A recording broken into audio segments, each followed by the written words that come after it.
So hello, Paul. Now, obviously, we are very grateful to you for having invited us to play Carnoustie, and I messaged you afterwards to say you've absolutely made a 25-year-old dream come true. So thank you so much. It was really appreciated. But we've told our listeners already that you're on a mission to play every single golf course in Scotland. So tell us what got you into that. To start with, I was just playing different courses. I used to like playing like the open competitions, just the kind of local area. So end up playing quite a lot of them, and I just kind of kept playing more, kept playing more. And there used to be a thing in Scotland called the Golf Show. You'd go, it's just basically a big retail thing. But they done like a magazine there, and it'd have a list of all the courses. So it's kind of like a bit, may as well see how many I've played. Kind of ticking off, like done that. And I just might as well just try and play them all now. Just one of them kind of OCD things kicked in, like I'm just going to play them all.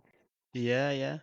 I love that. It's just like, oh, just started ticking, so let's just keep ticking on now. Now I know this number, but how many have you got left to play? It's round about 25. There's a couple of new ones just opened, and there's another one or two maybe going to open next year. And what are you saying is the total definitive number on your list? It's just over 600. Just over 600. So yeah, you played There's a, 575 courses in Scotland. yeah, there's a few in the islands. I need to see if they still exist and stuff like that, because kind of community run places and things like Yeah, and just yeah, trawling through Facebook groups to try and see if they're actually still going or not before you make the trip up there. that. That's quite sad. Some of the things I've had to do. Yeah, phoning Airbnbs. Just is there a golf course in your island? What's the what's the most wild goose chase you've ever been on for a course? Eh, Like, has in there what way? been, Do you mean travel wise or? yeah, or like, has there been one where you've kind of gone like, oh, I've heard this exists, and you kind of get up there and it's like, oh no, it's not even a golf course or it's a housing estate now or something. Has anything like that ever Nah, happened? not like that. But there's one that's on an island called the Fair Isle, which is up in the Shetland Isles. And that's got a six-hole golf course that used to be the lighthouse keeper. There they did their own course for just something to do, obviously. And it's run now by this American guy. I think he bought, I don't know if he bought that property or what on the island, but he keeps it going for some weird reason. So we've still to get to that one. It's just a Yeah, six-hole that's course gonna. on a tiny island with nothing else there, basically. Yeah, that's gonna be a hard one. Are you gonna leave that for last or something? That's probably the way to go, isn't it? Hope that No, closes down we, or we tried something in to the do meantime. we tried to do it in June, but the flight get cancelled. So we seven-seater plane you need to get there, and high winds. Ooh, ouch. Yeah. Uh, Now also you're doing that in aid of Parkinson's. So tell me a little bit. It's a cause that's dear to my heart. My dad passed away from Parkinson's, but what was the reason for you to raise money for Parkinson's?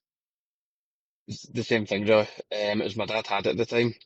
I was doing the courses before this anyway, but he had Parkinson's for a year or two, and I was like, I should really be doing something back here. So I started just with the courses, finding different ways of raising some money towards it. My dad's passed away since as well, but I've done a few like outings, and then some of the clubs will donate floorball vouchers. So then I'll raffle them off or auction them or whatever and raise money that way. Obviously, you don't raise anything by playing the golf courses, but get some random donations here and there as well. Yeah, and So it's great, isn't it? The generosity of people when you explain your story that they will dip their hands in some of the clubs, and help you out. some of the clubs have been brilliant, especially the kind of local ones in my area. A few of them have been, well, quite a few different areas actually, but certain ones are just every year, just as soon as you email them any chance you could give us a hand again, just no worries, here you go. So some have been brilliant. Yeah, that's amazing, isn't it? Is there anyone that you particularly want to give a shout out to for being really helpful to you?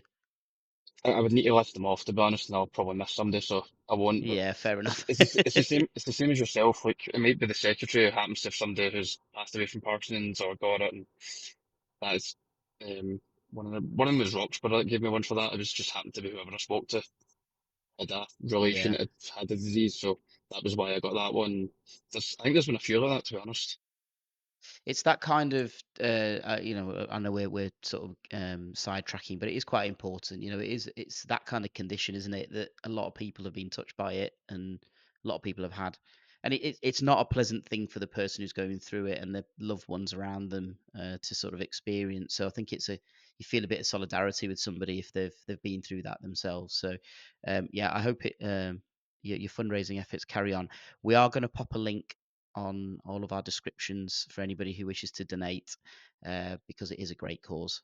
So please do so if you can. And it's Parkinson's is something that's touched you, because it'd be great to fund that research to help cure it if we can. Now you have obviously played well. Let's 95% of golf courses in Scotland. So before we get to the real matter at hand, which is Carnoustie, and while we've got you on here, you watch us hack around there. Um, I have to quiz you about just golf in Scotland in general. Now, until this year, and because of this challenge, we've done it. But until this year, I had never, ever, ever set foot in Scotland to play golf.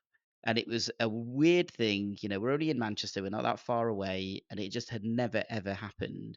And I have to say, I've been really, I'm not going to say surprised because that's not the right word, I don't think, in this situation, but it's been so pleasant that it feels like it's in most places, I must say. There obviously we will come across places that aren't like this, but it just feels like it's a game for every man. In Scotland, it's like come and play golf. It's not like a stay away, we don't want you here kind of thing. Obviously, there are going to be places like that, but what's your understanding of how kind of the general landscape of golf is in Scotland? Well, I think the ones you've played, because it's been like kind of off the top of my head, like Gullin and Cruden Bay and different, it's general like golf towns you've been to. So it's a bit different because in Gullin, pretty much all of them play golf, I think. If you go to St Andrews, it's going to be the same. There is different places like that, even Troon, kind of similar. When you go to the cities, it's a bit different, and that's where I think some of the clubs think they're snobbier than they are. You'll probably get that in Mm, the cities down south as well. But yeah, most of the actual like places like, I'm just going to say Gullin because I know you were there a few weeks ago, but Gullin's as friendly as you get. Everybody there's playing golf, they're all just there for the same reason. Go to North Berwick, it's the same thing. Go up at Cruden Bay, there's loads of places like that. Kind of varies a bit more inland, I would say. yeah. Sorry, I thought it froze there.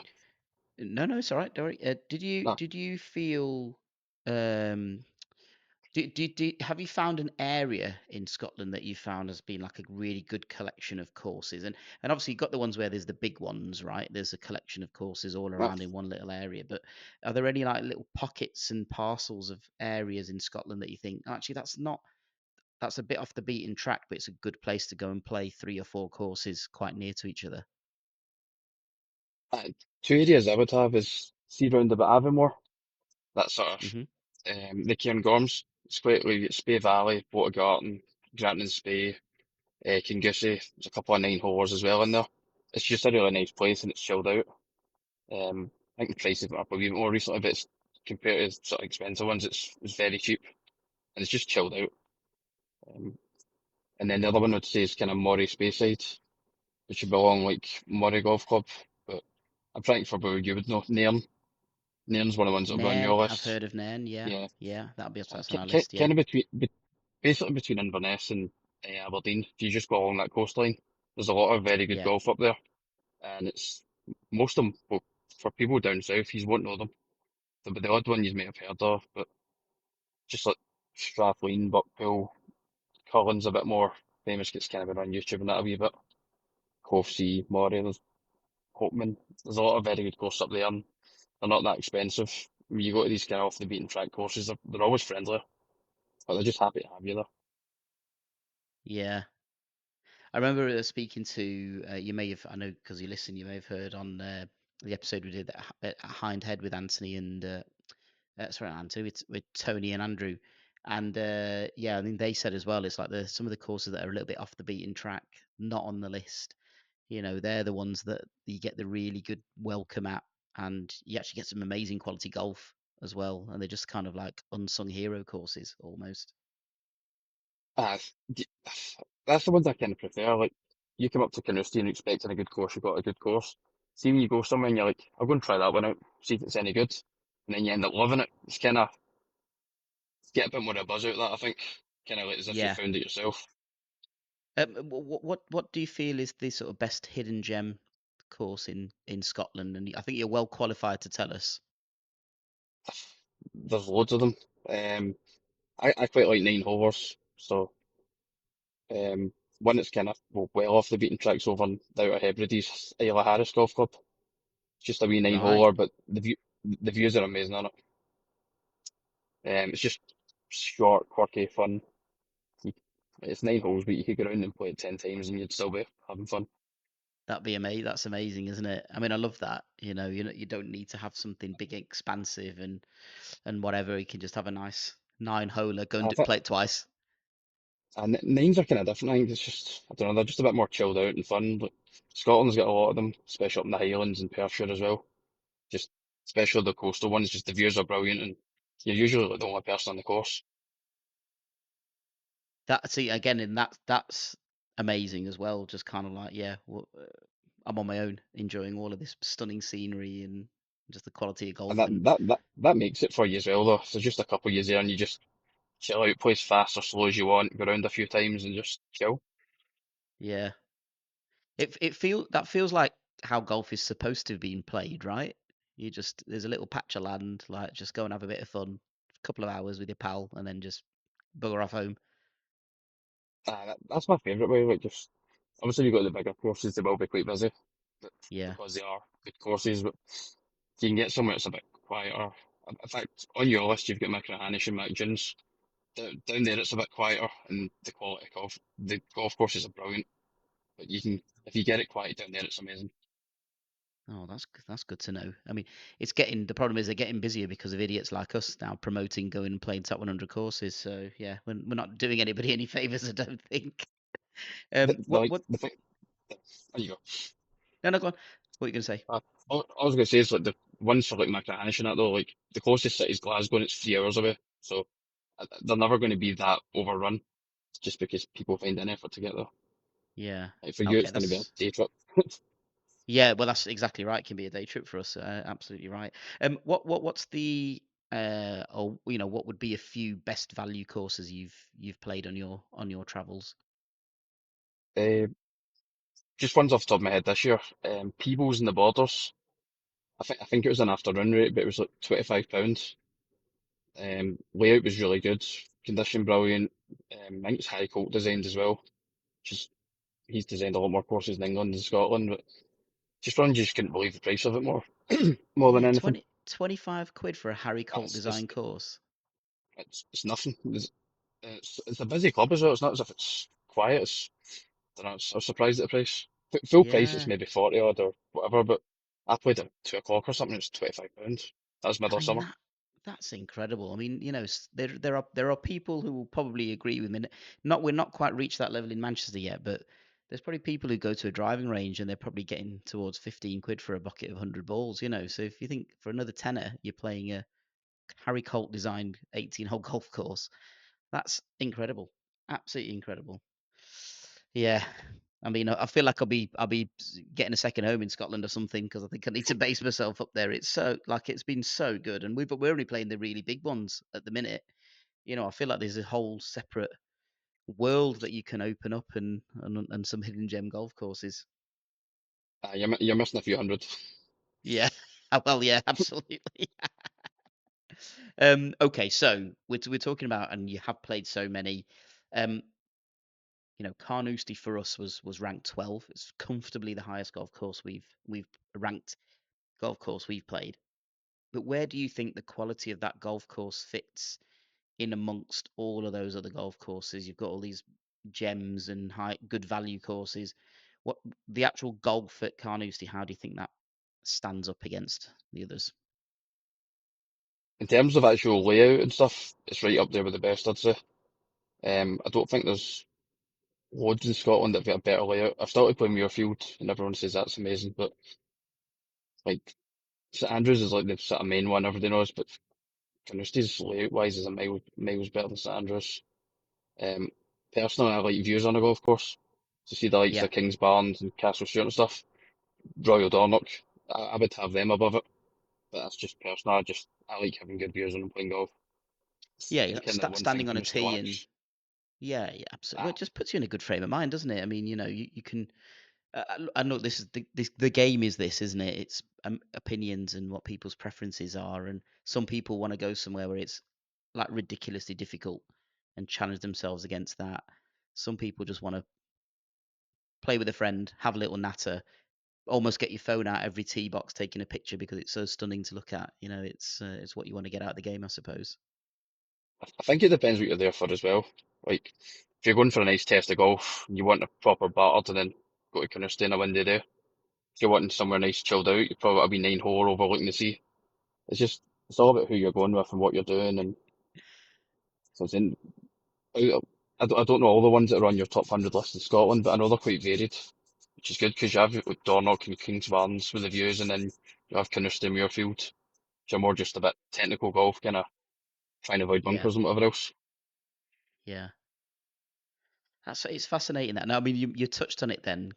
If you really want a challenge, go and play Carnoustie on a windy day, which is exactly what we had. I mean, probably wasn't even as windy as it can be, but we had that. So, um, yeah, I mean, this isn't for me. It's not a question from me. And I know it's a question that all of our listeners would be dying to find out about. But what was it like watching me and Chris struggling to tame Carnoustie on a very windy day? We didn't get any rain. We got lucky with that. We didn't get any rain, but on a very windy day, how was it watching it as a third party, external person watching it? In fairness, most people I've had on struggle. Like, it battered me today, for example, but like very few people I've seen go there, go and shoot. Even the low handicappers and scratch golfers, I've only seen a few of them shoot low scores. Like, so I've not signed on millions of people, but not many of them are breaking 80. Right. That's including some Interesting. low handicappers. It's just, it gets you somewhere. It might be one bunker, it might be the burn on 18, or it might be whatever, but at some point it just gets you. Yeah, it And was fascinating if the actually. wind's up, it's tough. Yeah, I had people asking me afterwards because this has been the one course where it's transcended just my mates who play golf. It's gone into almost every one of my friends. 'Cause I've been posting it on my own personal social media as well. Because the one good tee shot I hit was on 18. I was well happy with that. Now the question that has come from all of them is that like, oh, what was it like, and what were your general thoughts of it all, and all that kind of stuff, and I kind of said to them, I was like, it's it was brilliant, but it's brilliant for a very odd reason, and that was like, it's brutal because there's just no let up anywhere. There's nowhere where you're like, oh, it's all right, I've got an easy-ish shot here. Like, you're just thinking every single shot you have to sort of be on your A game. And I think that's the bit that was like brutal. I mean, look, I absolutely loved it because, as you know, as you saw as I was going around, my score that I eventually have is not actually that important to me. I'm not that fussed about it. I want to take in the course, and I was excited to just be there and walk in those footsteps. And you just get the odd moment, like I got that great tee shot on 18, messed the rest of it up, but it doesn't matter. Like, I got that will live with me forever. But it was just that brutal quality about that golf course. Yeah, I can't imagine playing that on a regular basis for keeping your confidence in your game of golf.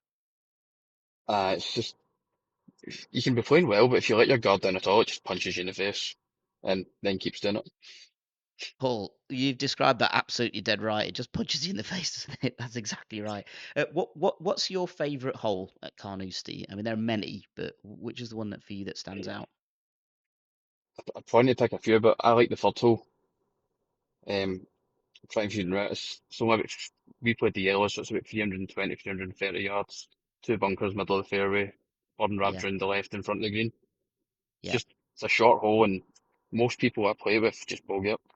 It's just how well designed it is for a hole that short to be that difficult. yeah. It should be an, I don't know, a wee 7 wood or a hybrid or a long iron and a wedge. And then you just see people scrambling all over the place playing it. It's crazy, isn't it? I suppose because if you're playing there regularly and you do see different varying standards of people going at it, yeah, it's like, what are you taking on this hole to? Is that the one that's got the double green? The third? No, the third's like you're on the tee looking down. There's two bunkers right in the middle of the Oh, fairway. yes. Yeah, yeah, yeah. I Aye. remember it. Yeah, yeah, So yeah. I you can remember go it now. down the left or round the right. It's just there's a couple of ways to play the hole, and Yeah, yeah. I That think is that's why I actually a like it. great hole. You're right. It's because it's kind of like you can't really take it on fully. You have to like that requires a very accurate long tee shot. But yeah, you could play it a load of different way. Yeah, good choice. Good choice, Paul. You played there before. What's been your best ever round there, mate? Best would be off the white tees, would be 78. 78. Wowzer. Uh, That was good. So I so struggle to break 80. Like I've played really well at times and still ended up with 82 and most just times than I let's want to give count. everyone a bit of context, Paul. What's your handicap at the minute? Handicap now is 4.7, Yeah, so but Paul's playing at Carnoustie four. that gives aye. There you go. That goes up to like 10 or 11, doesn't it? And at Carnoustie with your 4.7 gets me 9 strokes. nine, yeah.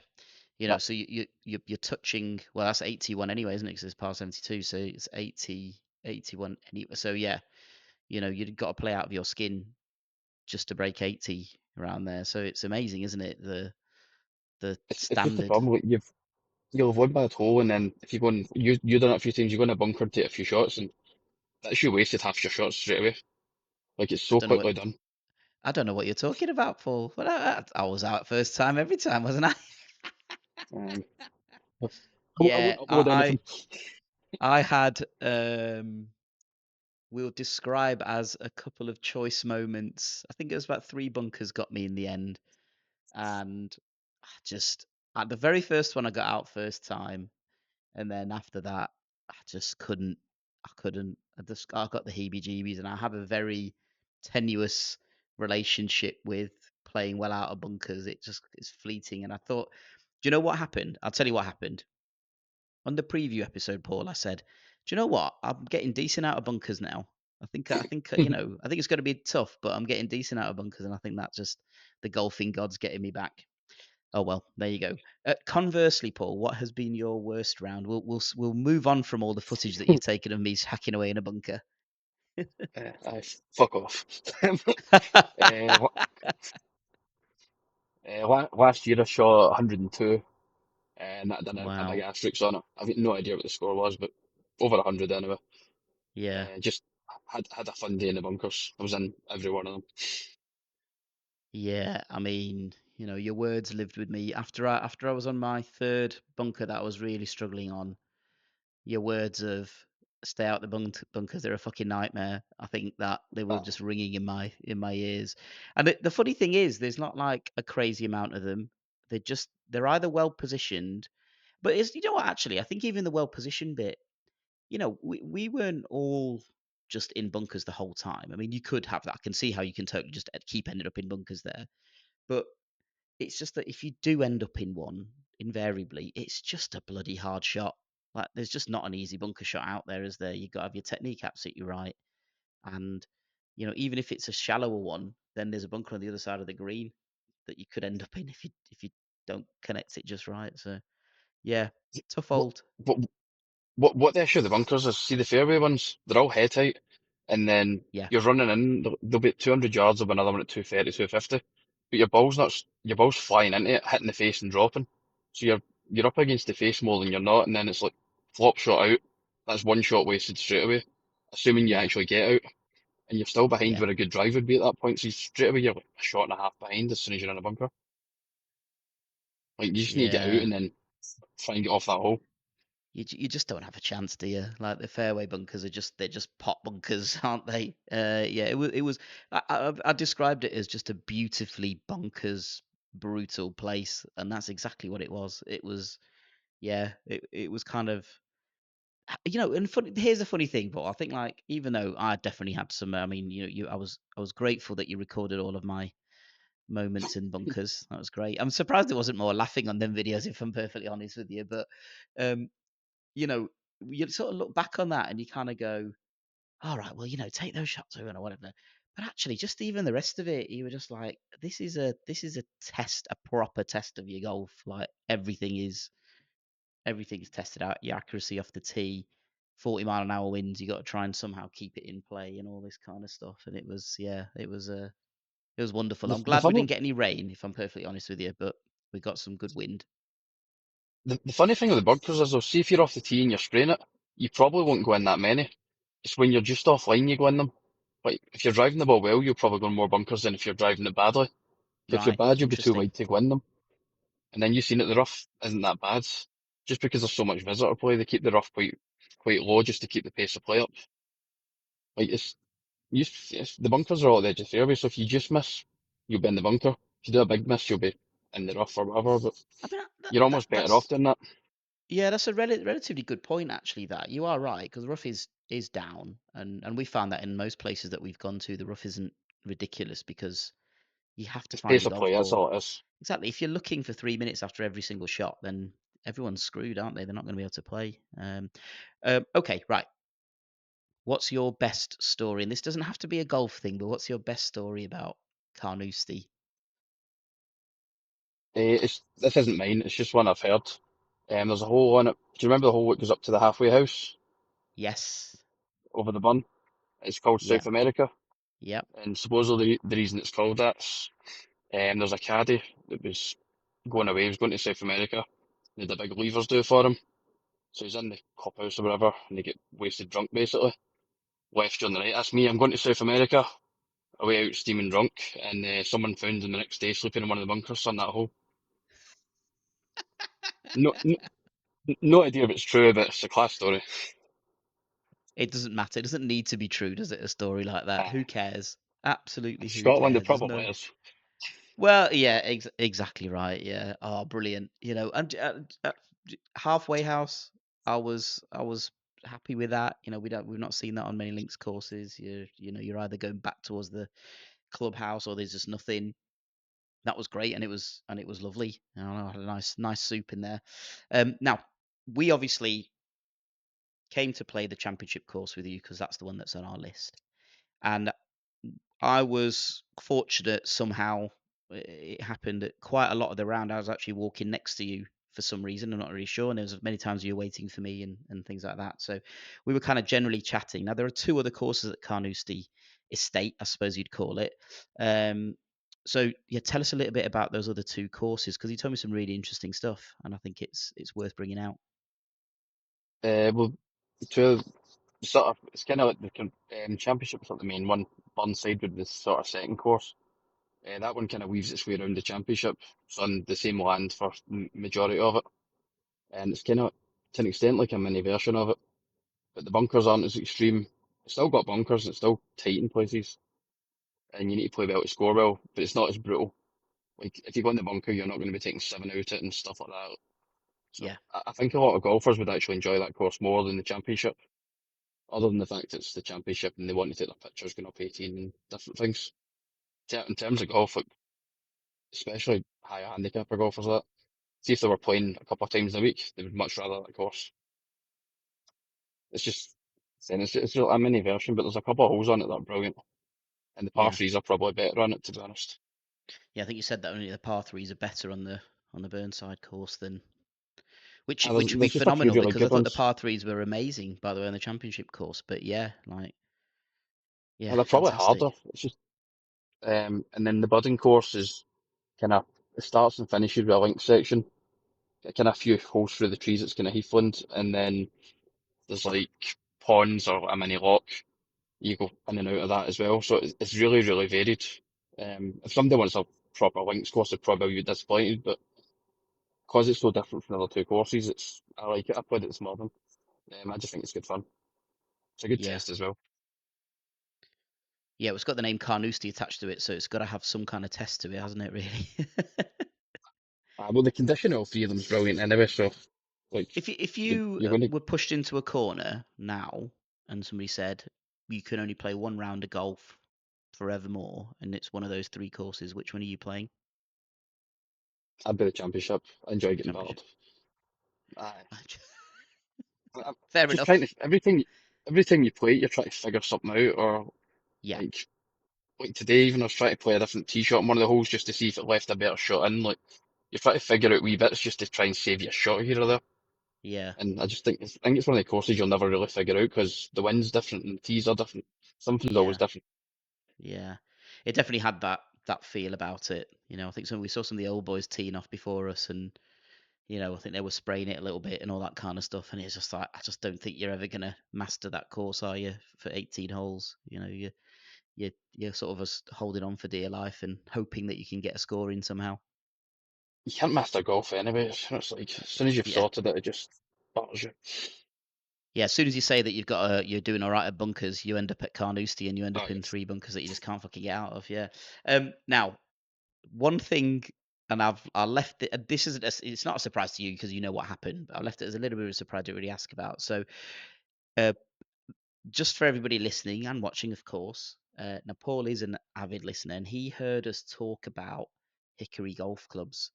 And I'd actually forgotten that we'd had this chat because we just chat quite a lot on Instagram, and we'd had this chat, and Paul said, I will see if I can bring out a hickory club for you when you come to Carnoustie. So we'd got through, and I think we'd got to like 14. Is it the par three, 14th or the 13th? 13th it was. 13th, par three, Yeah. right? And so we'd played our tee shots, and then Paul disappears, and I'm thinking, oh, he's a bit keen. Like, off he goes. Like, and he turns around. He's like, no, no, no, no. Turn back. Get on the tee again. And I'm like, all right, what's this then? And he pulls out this hickory club. Now, obviously, I've seen them, and they've got them on the walls at like Cruden Bay and stuff like that. But it's a whole different ball game holding one in your hand. As soon as you got that, I mean, it is literally just a stick with a bit of metal on the end that's like scooped, and then just a bit of woven grip around it. I mean, there is not a lot to it. But we found out that Chris has got a bit of a talent play with Hickory. I think he did a better tee shot with the Hickory club, didn't he, than he did with his normal club, which No, was I nailed it. crazy. Yeah, Aye. absolutely, like on the button. It was just like, but do you know, I was surprised how I thought, I mean, because you said, didn't it, don't hit it. That was a secret, wasn't it? Don't try and hit this club hard, just swing through. But Aye, 'cause it um, bends when you're swinging, so you kind of need to take it easy with it. yeah, so you need to kind of not put the pace on it, kind of thing. Aye. Um, it felt all right. It genuinely felt all right. So have you been out and I mean you said you had a few. Have you got anything nearing I've got a a bunch of, full set? well, full set's only like five or six clubs anyway, so I've got a Yeah, bunch of them in the house. right. And have you ever I'd ever played with, gone out with the just Hickory clubs and played? what it was a couple of years ago, I'd spoke to a couple of guys from America that were coming over to Scotland, and that was all they played with was hickory clubs. So I kind of went up just on eBay and that, and didn't really know what I was buying, but bought a bunch of clubs and kind of put together a kind of half set, so I could go and just use the same clubs as them. So they were going up to the Highlands. Nice to have a membership, one of the courses up there. So I went up and I played Amazing. with them with the hickories. It was good fun. Yeah, I can It's easy. imagine. I don't find them that hard to play with. Like it'd be hard to score low, but you can hit about with them, and then you kind of just need to play pitch and runs because there's no groove, Yeah, so there's no spin. yeah, Like yeah. if there's something in your way, you're fucked. You basically just need to smack it forward and keep going. I love Suppose that's that. golf. That's just golf. Yeah, I don't even know what you're describing. There's different. Just hit it. Hope it goes all right, and that's absolutely It gives you fine. an excuse, so it's probably better. Yeah, I think I'll just start carrying hickory clubs now. That's it. I'm done. I'm converted. No, honestly, it was a real treat, and like we've got footage from this, so we will obviously be posting this as in due course. But yeah, it was great. Um, now, yeah, what was your overall experience playing with these absolute hackers from down south? They've come over and they want to play one of the toughest links courses in the world, full of bravado, and then got humbled by Carnoustie. What did you think as you were going round? That was good fun. I'm I had never a I had a bothered great when time. I'm never bothered with any standards of golf. Yeah, yeah. I'd rather play with a hacker that's decent than a good golfer that's a prick. Well said. Do you know what? I could just take out little snippets from our conversation, Paul. I always get a little catchphrase out there somewhere. I love that. Um, yeah, I mean, we made it a bit spicy, didn't we? We made it a whole England Scotland thing, and it was. I mean, I wasn't really contributing in any way, shape, or form. Chris was keeping us in it, but I was quite happy. It was only 2-1 in the end, wasn't it? Took it to the 17th. Uh, That's all. Two I and two 17 and year one, I one. think you're on the. Yeah, that's it. I was like, I'll take that. That's not a problem. It's a shame actually, because yeah, I did nail that drive on the 18th. But there you go. And you obliged and you were very kind to point out where the burn was, where Van Velde tried to get his shoes off and obliged me with a picture. That was absolutely wonderful. Like, honestly, We thought you were jumping in for a minute. do you know See, what? see when you sat down, but we had no idea what you were doing. I was all I wanted was a picture of me looking like I'm taking my shoes off. The thing is, if it wasn't as windy, I probably would have done it. But it was so cold. I was like, "There's no way I'm getting my feet in that water. Like this is It's gonna be a deeper than you nightmare." think as well. Yeah, I can imagine. Yeah, yeah, absolutely. But here's so there's another thing that surprised me about Carnoustie was I was surprised how because they're all like they're walled, aren't they? Those burns, so they're like Yeah. they're like maintained that way, and it just looked like it's weird because that should look like it's unnatural and it's manicured and whatever, but just for whatever reason, it just fits in with its surroundings. I don't know why. Like if that was a course down here, you'd go, "Oh, it's trying too hard to be like a Carnoustie or whatever." But it just in that place, it just makes sense. I think they've got it done right as well, and you do see every while people going around maintaining it. Once, like, if the water level's down a bit, you see them going out and cleaning out the bricks a bit and stuff. So, Yeah, especially on 18, because that's where everybody's taking their pictures and stuff like that. correct. Yeah, yeah, yeah. It was just a wonderful place to play golf. And like I say, I'm just so thankful. We had a thing that's been discussed between me and Chris all the time is that we've been so lucky with the weather the way it's been, and we've turned up to places and it's been sunny and still and not drop a wind or whatever. And we thought it was all going to come crashing down because that forecast did not look good for Sunday. But we just got this little window of opportunity, didn't we? It didn't rain in the morning. We played our round. No, We finished 18, and then it just chucked it down straight afterwards. And it was like, we pushed the tea time 2 hours early as well, so to yeah, try and that avoid it. But I think you got the perfect weather though, because you got the wind. You kind of want a bit of wind there. Yeah, I think. Do you know what? Initially, when people were saying that to me, I was like, "Ah, no, no, no, no, no, no, no, come on, I just want it like still whatever." But no, I did appreciate that it was wind and it was windy. Um, but yeah, like it's kind of felt like you were getting a more authentic experience, and I can use that as an excuse now. It was windy as fuck, so Ah, that was the reason. put put Wonderful. Carnoustie in Well, the wind. Nobody's questioning it. yeah, exactly. Well, Paul, look, it's been an absolute. It was a pleasure playing with you. We had such a blast. We'd love to welcome you down our way at some point if that can ever happen. Or you ever want to try and play all the golf courses in England, which I think that would be a bit of an undertaking, wouldn't it? But Ah, fuck, there's hundreds of yeah, them there. Like, I you think got it's like 2,000 odd? 2,000. Yeah, Aye. forget that, no chance. Yeah, but we'd love to have you here sometime. And I've said it before, and I will say it again that like genuinely that was a bucket list moment for me. It was a dream come true moment for me to be playing that golf course. So thank you from me. Chris thanks you as well. I know he's not here today, but he thanks you as well because he's never going to forget my struggles in those bunkers. So we will. I'm not ashamed of it, but I'm proud that I took 7 shots out of a bunker, and eventually I just had to throw it out with my hand. I'm proud of that, and I'm going to post it. And I want people to see what I did, what I managed to do.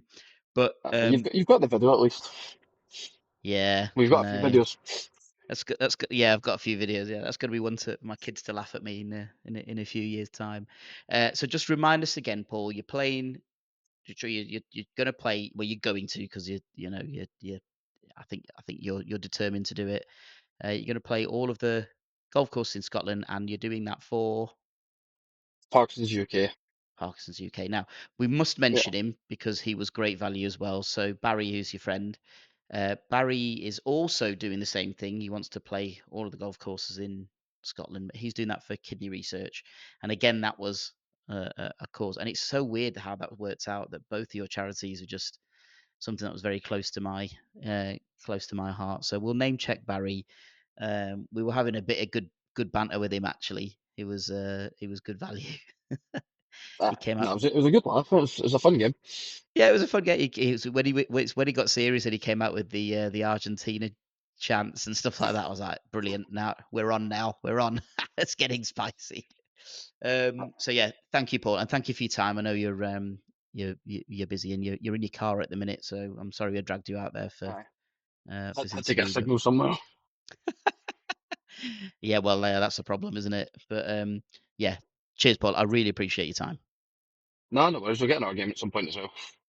100%. We are gonna definitely play at some point. We've got a little bit of a mission, haven't we? There's a what seems like an unattainable golf course we're gonna try and work together to get onto. So fingers crossed. You might as well name it. Any Ski World members fucking Yeah, messages. any Skibo members, please get in touch. We really really want to come and play at Skibo, but yeah, let's see how that goes. You got to chuck these things out into the universe sometimes, Paul, and it comes back to you. So we're putting it out there. We will meet again, and our paths will cross at Skibo. It's going to happen. That sounds good, man. Love it. Thanks, Paul. Right, so I'll take touch with him, mate. Catch you later, mate. Thanks.